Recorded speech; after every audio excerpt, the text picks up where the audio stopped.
All right, hello guys, welcome here to Out of Turn 4. We are at kind of in my basement now, my new basement here at the new place. We're going to discuss a lot today. So it's going to be a little bit of a different show. Of course, we're here at noon on a Thursday. We're also on my laptop, which is why the graphics look a little bit different. Nothing's wrong with the desktop, it's just really humid upstairs. So I figured, because we don't have central air here, move to a better location, so that way I cannot overheat while we're doing this show, and that way, we can have a good show here. So it's going to be a little bit different. We're going to talk NASCAR first, then we're going to talk the racing headlines, which there's really only one, and it is IndyCar related that I know of. And then, of course, we're going to talk Mid-Ohio. That's all coming your way. But we begin with NASCAR at Chicago. And, of course, Cole Custer, he won a rain-shortened NASCAR Xfinity race there. Sorry, I'm fixing the camera. He wins a rain-shortened NASCAR Xfinity Series race. It's his second win of the year, and of course the first win on a street course for them. And I thought Justin Marks had it. Of course, Justin Marks got into the barriers quite early, and unfortunately, he didn't recover really after that. So that's just unfortunate. Obviously I was rooting for him to do well. So you hate to see it, but good job for Cole Custer. Not really happy that the race got shortened before the second stage. Of course, politics kind of played a role into that. They kind of said streets were flooded. We got, for the sake of keeping things on time, I believe it had something to do with that. So understandable, but unprecedented as they didn't reach the second stage, or the end of the second stage, and let alone they didn't even reach the halfway point, which of course is the requirement for it to be a complete race. So not thrilled about that. It is what it is. But we did get a cup race in -5 laps. Of course, again, now I know the rain. I know people are going to say it was raining. This was bound to happen, yada, yada, yada. Well, yes, it would have been delayed. But cup races on the east and central coast shouldn't start any later than 2 p.m. I get the TV window. But again, you're racing at tracks with no lights. That's my issue. You're racing at tracks with no lights. And when you race at tracks with no lights, you can't get the full race in. And we see this kind of situation where, it was shortened. Is it legit? Whatnot. So I wish they would, kind of quit the shortening the races. But of course, they announced it during one of the cautions. All the drivers had pitted. And then, of course, Justin Haley and Austin Dillon were the beneficiaries staying out. And because the race was shortened by 5 laps, they were able to make it to the end. Of course, it was a battle between Haley and Dillon for most of the end of the race before Dillon smacked the wall and Shane Van Gisbergen, I hope I say his name right, Shane Van Gisbergen started closing up and ultimately put the pressure on Haley on the in the final laps and in overtime. And Shane Van Gisbergen, he gets the win for Project 91 in Trackhouse. Just remarkable. And look, there are people asking if it's good for the sport, if it's bad for the sport, and maybe I'll put up a poll. I should have done it earlier in the week. Again, I just got back from vacation myself, so that's why there was no Sunday morning Tinkle. That's also why, unfortunately, this is a little delayed, but also the holiday fell on a Tuesday, so that was a big reason why. Happy for Shane, obviously. Did not expect that. And man, I wish I was in New York State to place bets because obviously Ohio, you can't do that. But I would have placed a bet on SVG 100%. And man, I saw someone won like 38,000 or something. But good job for Shane, good job for Justin Marks and Trackhouse. Big win for them. And of course, um, you know, maybe we'll see SVG full time in the Cup Series in 2025. That's now the rumors. Of course, he's going to spend one more year in um, Australian supercars, and then of course he will determine his fate after that. So now we go on to the news. Now again, it's a little different today because I was at Ohio. I want to save the best for last. So actually, I might even do the picks next, as well as we go to Atlanta, and I want to be sure I have the series right on here that are going there. So let me pull that up.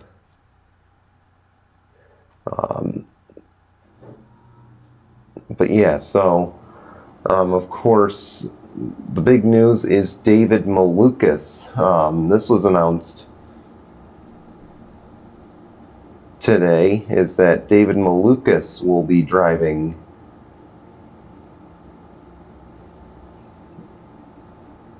so David Malukas will be I'm sorry, he will be leaving Dale Coyne Racing at the conclusion of the season. And we will have our IndyCar silly season preview coming up relatively soon. Of course, we just hit the halfway point in that season, so give us a little bit of time. We will get to it. It is going to be in the forecast in the future, so please stay tuned for that. But I have a feeling that this is going to be a big move for little Dave. I think he's going to be going to a bigger team. Keep in mind the Pelot puzzle piece right now is uncertain. The Marcus Ericsson piece is uncertain. I'm just saying little Dave might get his opportunity at a bigger team, and he should. Of course, we know how talented he is. Him and Callum Ilott are going to be two to watch this offseason, and frankly, possibly even Agustin Canapino himself will be one to watch. So I know Ilott's kind of, he hasn't been as good this year, but he's going to be on the radar of some teams, as will David Malukas, and I can't wait to see. Well, I'll predict more of that in the future. Also, Marco Andretti driving in the truck race this weekend for Spire, who has announced a new deal with Gainbridge in Group 1001. Can I just say that this might lead, and I think this is possible now, this could lead to Andretti slipping into the NASCAR Cup Series with Spire. I think I'm going to be willing to start that rumor right now, because of course Gainbridge is a proud partner of Andretti Autosport. I could very well see them moving to the Cup Series. Of course, Spire would have to change manufacturers because we know Honda and Chevy don't get along, and if Andretti goes Chevy in the Cup, could it be possible that they go Chevy in IndyCar? That's quite the possibility. So again, we'll see. Good news there as well, and that's actually a story I forgot about till this point. So glad I remembered it. Man, I don't have a notepad in front of me, so legit, I'm kind of just ad-libbing as we go along. And let's talk about Mid-Ohio. Of course, I'm going to have a separate video, hopefully tomorrow, showing you some of the videos of my trip. So stay tuned. That'll come probably tomorrow, Saturday, Sunday, somewhere in there. It'll be on YouTube, Facebook Watch. It's just going to be an Out of Turn 4 special. But for the sake of getting this up on time, we're not going to do it on this episode. But where do I begin with this trip? So course, we'll talk the race in a little bit, but I want to start by talking, first off, thank you to Mid-Ohio for an incredible, unforgettable race weekend. I mean, if I had to rate it before I go into the details, you know, the weather wasn't great. It's not in Mid-Ohio's control, obviously. That's Mother Nature. You know, 9.5. I mean, the hotel wasn't the best, you know, I mean, great people in charge at that hotel, but the beds, oh my goodness, the beds. I'm telling you, that morning number 3, I'm sorry, day 3, sorry, had a little bit of a spider on me, but day 3, of course, woke up, my back was killing me, guys, I'm telling you. I don't know how I walked the track that day. Of course, I had the pit and paddock passes, so I was able to walk all around, but I don't know how I did it. Man, that was painful. I could barely move in the morning between that and my sunburn on my neck here, so that was not a fun morning. On top of it, I was sick for the first part of the trip, really. Friday, Saturday morning, or Friday and Saturday, I was kind of sick with a cold, so I'm just getting over it. Sunday, I felt the best. But Friday, we get down there. Of course, autograph session was at noon. We didn't really get into the track until about 1. So, we didn't get into the track till about 1:30. So we missed the autograph session by just a few minutes. But we did get to sit and watch practices. I believe I met every driver over the 3 days besides Dixon. Also include Jamie Chadwick in there and Ernie Francis I got to meet. Douglas Bowles from Indianapolis Motor Speedway on Sunday. And by the way, shout out to Douglas Bowles. Thanks for being there. Thanks for noticing the shirt, and thanks for coming up and talking to me. You know, Douglas Bowles, class act. Him and his wife, of course, for those who don't know, his wife is Connor Daly's mom. So, so grateful. And Connor Daly, too. Shout out to him. So vocal with the fans, you know, I'm sorry, his passion for the sport, his passion for IndyCar is second to none. Second to none. And that's not an exaggeration. He really cares about this sport. And I'm telling you, you know, I know there's been rumors about his future, that he might not have a ride. Give this man a ride. I'm telling you, give this man a ride. He deserves it.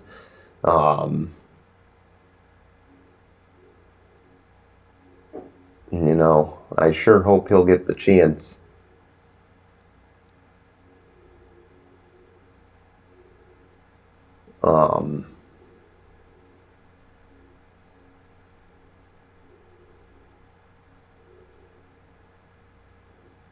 Sorry, I'm just thinking here. So, yeah, Douglas Bowles, met him on Sunday, met a bunch of drivers Friday. It was really humid Friday and Saturday. We managed, you know. We also went to the 97, I believe, or the Grill at 97, something like that. Great restaurant if you go to Mid-Ohio. They are advertised at the track. Fantastic bar. Great steak sandwich. Great service. So just helping those out that go to Mid-Ohio, or that haven't gone to Mid-Ohio, you need to go to the race, or you need to go to an IndyCar race. The practices were great. Got on TV. If you didn't watch it on Peacock, myself and my friends were hanging out behind not only Kevin Lee, but Dylan Welch at some point. So we did make the TV. Quite a fun time, to say the least. So I had a blast. Then Saturday, practice qualifying. We were there all day. Of course, we went to the Waffle House in the morning. But, we of course watched Colton Herta win the pole. Another great driver. I mean, I have no complaints about any of the drivers. Of course, Marcus Armstrong was a little quiet. Expected. He's a rookie. He's probably not very sociable, with the fans just yet. But great people, Then, of course, had a nice pizza from Papa John's that night. Got up the next morning, went to Perkins, and it was race day. I mean, and, we didn't know, of course. Oh, forgot the biggest thing from Saturday. Of course, Simon Pagenaud's wreck is where we weren't sitting there at the time, but it's where we sit during the race. So Pagenaud's car, of course, flips wildly. Pagenaud does not clear concussion protocol on Sunday morning.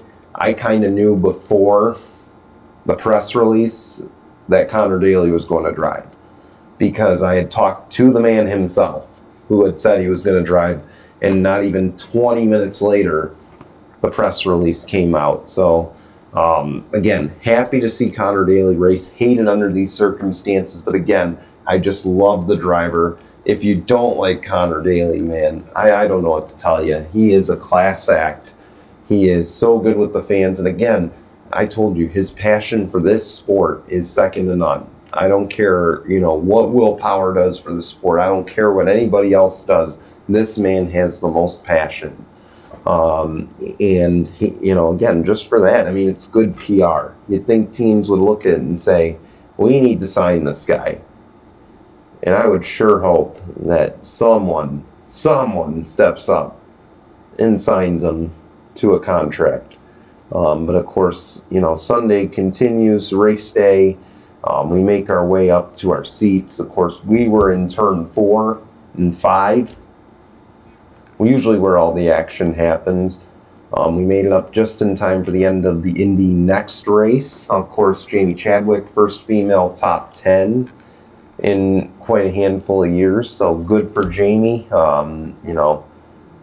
And as far as the race itself, I mean, Graham, oh my goodness, Graham, and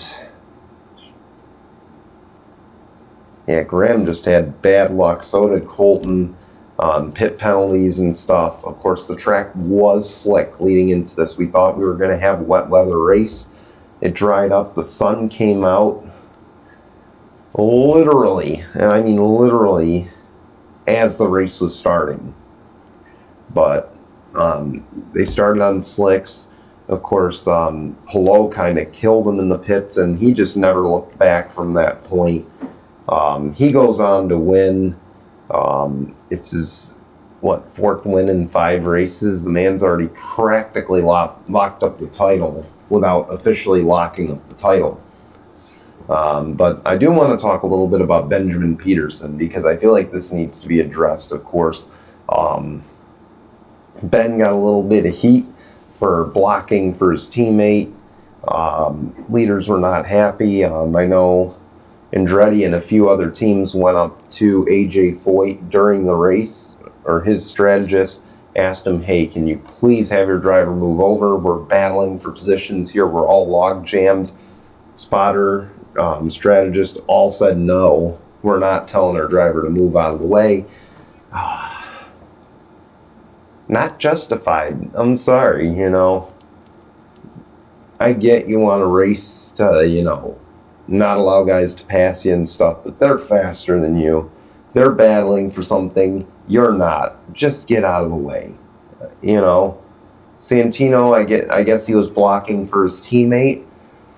And again, I like the teamwork, and I get how valuable it is to stay on the lead lap, but it's not like you're battling to help him keep the lead.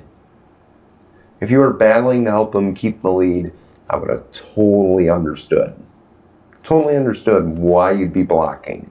That was just dumb on so many levels.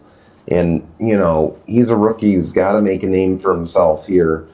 And I feel like he gave himself quite a bad reputation. So it'll be interesting to see how these drivers treat him going into the future. But ultimately, Alex Palou, he wins. 110-point lead now entering Toronto.